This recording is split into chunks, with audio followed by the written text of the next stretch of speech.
Les conséquences de la Révolution américaine. Quelles sont-elles?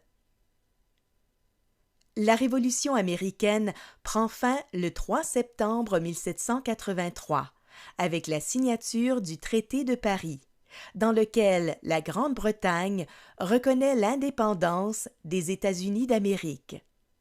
Le Traité de Versailles, signé le même jour, rétablit la paix entre la Grande-Bretagne et les deux royaumes qui avaient appuyé les révolutionnaires américains, soit la France et l'Espagne. Ces deux traités ont plusieurs impacts sur la province de Québec.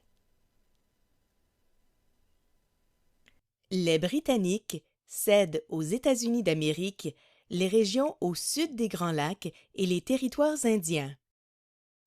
Cela a pour effet de réduire considérablement le territoire de la province de Québec, en plus de forcer les membres des Premières Nations à migrer vers le nord et l'ouest devant l'arrivée de nombreux colons américains.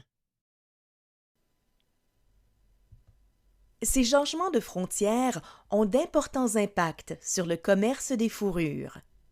Privés des régions au sud des Grands Lacs, les marchands de Montréal doivent déplacer leurs activités de traite vers l'ouest de la terre de Rupert, un territoire contrôlé par une compagnie britannique, la Compagnie de la baie d'Hudson.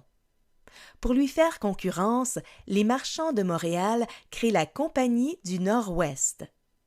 Profitant de l'expérience des voyageurs canadiens et de leurs alliances de longue date avec les nations autochtones de ces régions, la Compagnie du Nord-Ouest réussit à établir un vaste réseau de traite qui s'étend du lac supérieur jusqu'à l'océan Pacifique.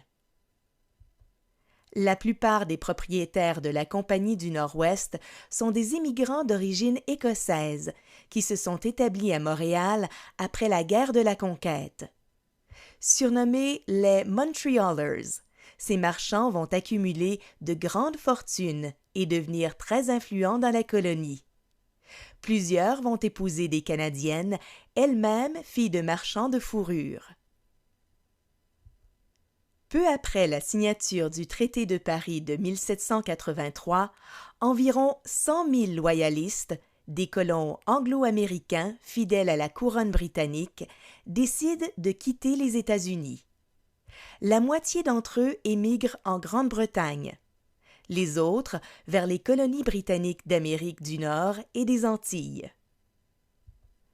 Environ 35 000 loyalistes s'installent en Nouvelle-Écosse.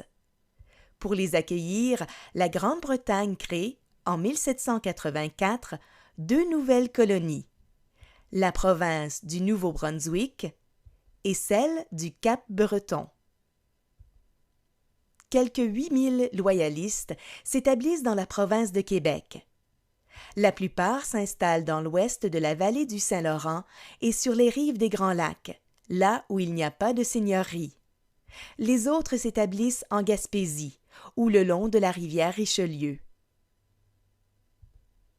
Pour la province de Québec, l'arrivée des loyalistes représente la première grande vague d'immigration protestante anglophone. Ces nouveaux arrivants, qui s'attendent à vivre comme dans les autres colonies britanniques, refusent de se soumettre aux lois françaises et au régime seigneurial.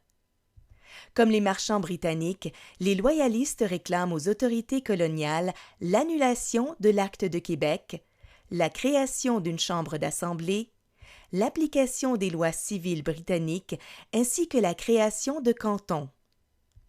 Sensible à leurs revendications, le Parlement britannique travaille à l'élaboration d'une nouvelle constitution pour la province de Québec, la troisième depuis la fin de la guerre de la Conquête.